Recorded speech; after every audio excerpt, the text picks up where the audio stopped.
Minor league ক্রিকেটে ব্যাটে বলে উজ্জ্বল সাকিব আল হাসান টুর্নামেন্টের শুভ সূচনা জিতেছে তার দল।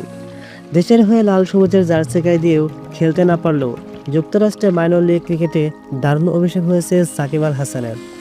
দুর্দান্ত সূচনা করেছে তার দল আটলান্টা ফায়ারও।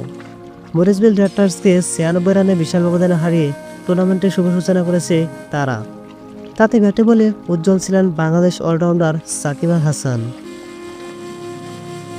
টেলরের সঙ্গে সাকিবের 41 বলে 79 রানের জুটি ম্যাচের মোড় ঘুরিয়ে দেয়। সাকিব করেন 17 বলে 27 রান, যার মধ্যে ছিলেন 3টি 4 ও 1টি ছক্কা। শেষ পর্যন্ত আটলান্টা ফায়ারও নির্ধারিত 20 ওভারে 4 উইকেট হারিয়ে সংগ্রহ করে 181 রান। বল হাতে সাকিব আল হাসান 2 ওভারে 9 রান দিয়ে তুলে নেন 2টি উইকেট, আর সানি প্যাটেল নেন 3টি উইকেট। ব্যাট হাতেও অবদান রাখেন তিনি।